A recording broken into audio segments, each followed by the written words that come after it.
Ciao, tifosi del Napoli. Il consiglio di amministrazione sta lavorando sodo dietro le quinte per migliorare e tornare a competere per grandi traguardi.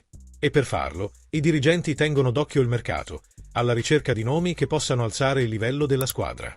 Quindi, unitevi a noi e mettete mi piace al video, perché oggi abbiamo delle notizie scottanti direttamente dal cuore delle trattative del Napoli, e vorrete conoscere ogni dettaglio fino alla fine.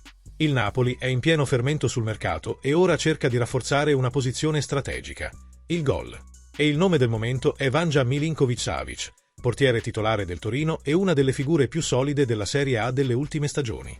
Secondo le nostre informazioni, le trattative tra Napoli e Torino sono in corso e, finora, l'importo si aggira intorno ai 18 milioni di euro. Un investimento significativo, ma che dimostra la serietà del club nel rafforzare la squadra con qualità ed esperienza. Per chi non conoscesse bene Vanja, è alto 2,02 metri, è fratello del centrocampista Sergej Milinković-Savić e si è distinto come un vero e proprio muro nel Torino. Le sue parate hanno assicurato punti preziosi al Grenas e hanno attirato l'attenzione di altri club europei, ma è stato il Napoli ad avanzare più saldamente. Ora, siamo onesti, con la probabile uscita di Meret dalla formazione titolare, il portiere è diventato un'incognita per la squadra. Gollini ha avuto dei buoni momenti, ma la dirigenza ha capito che è ora di avere un nome affidabile, con presenza e regolarità. Vanja ha tutto questo. Il portiere serbo ha giocato anche per la nazionale serba ed è stato titolare ai mondiali in Qatar.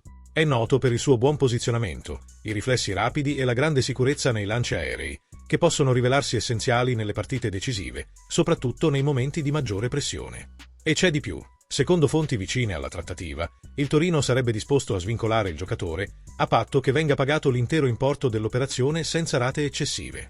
Il Napoli, a sua volta, vede l'ingaggio come un buon rapporto costi-benefici, soprattutto considerando l'attuale scenario del mercato dei portieri. Inoltre, l'ingaggio di Vanja potrebbe indicare un possibile abbandono definitivo di Meret o una più profonda ristrutturazione del reparto difensivo. Vale la pena ricordare che la dirigenza sta valutando anche rinforzi per la difesa e i terzini, e l'arrivo di un portiere più affermato fa parte di questo nuovo ciclo di ricostruzione. Allora, tifosi? Pensate che Vanja Milinković-Savić sia il nome giusto per difendere la nostra porta la prossima stagione? Commentate qui sotto, sono davvero curioso di sapere cosa ne pensate. Sarà all'altezza e si affermerà come titolare? O preferireste che il club puntasse su un altro nome?